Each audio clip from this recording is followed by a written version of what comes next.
Radio Mélodie. Bonjour Elodie. Bonjour Vanessa. Alors avec toi, on va parler des plantes grasses d'intérieur. Oui, c'est ça. Les plantes grasses, en fait, ce sont des plantes qui ont des feuilles charnues. De ce fait, elles sont très résistantes à la sécheresse parce qu'elles stockent de l'eau dans les feuilles et dans les tiges, comme les cactus par exemple. Alors moi, chez moi, Elodie, j'ai un cactus de Noël qui fait de jolies fleurs. Est-ce que tu peux me donner quelques conseils ? Oui, alors ce genre de cactus, tu as donc les cactus de Noël qui fleurissent en hiver et tu as aussi les cactus de Pâques qui fleurissent plutôt au printemps. C'est une plante qui a un port légèrement retombant. Là, il faut lui trouver un endroit idéal parce qu'elle aime pas trop être déplacée. Il faudra la placer dans un endroit qui est assez lumineux, sans soleil direct et surtout éloigné d'une source de chaleur comme les radiateurs. Et pour l'arrosage, alors on fait comment ? Alors, comme j'ai expliqué avant, c'est donc une plante qui est résistante à la sécheresse. Et alors, il faudra faire attention à l'arrosage. Surtout un arrosage léger, une fois par semaine, avec de l'eau à température ambiante. Ce qui est aussi très important pour ce type de plante, c'est de laisser sécher la terre entre deux arrosages,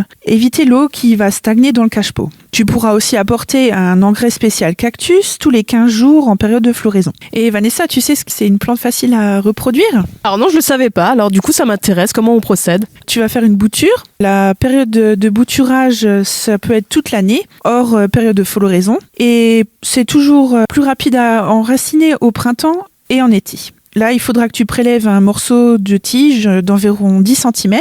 L'idéal, c'est vraiment de laisser sécher un peu la plante jusqu'à 24 heures pour que la cicatrisation se fasse au point de coupe. Ça évitera la pourriture. Ensuite, tu piqueras ta bouture dans un pot rempli de mélange de tourbe, de sable et de perlite, donc quelque chose d'assez léger et drainant. Petit arrosage et au bout de 2 ou 3 semaines, tu verras les premières racines apparaître.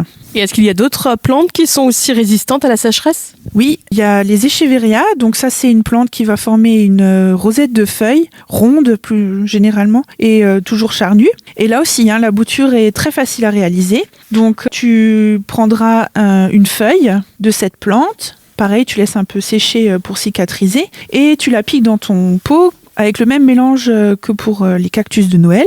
Et au bout de quelques semaines, tu verras une petite plante qui va se former à l'aisselle de la feuille. Et il y a aussi les aloés, donc comme l'aloe vera. Là, c'est une rosette de feuilles plutôt pointues, avec parfois les bords épineux. Pareil, pour l'entretien, ce sera comme le cactus de Noël. Merci beaucoup Elodie pour tous tes conseils. On les retrouve sur notre site radiomélodie.com. Et toi Elodie, on te retrouve à l'horticulture Litzenburger à Bliesbruck. À bientôt Elodie. À bientôt.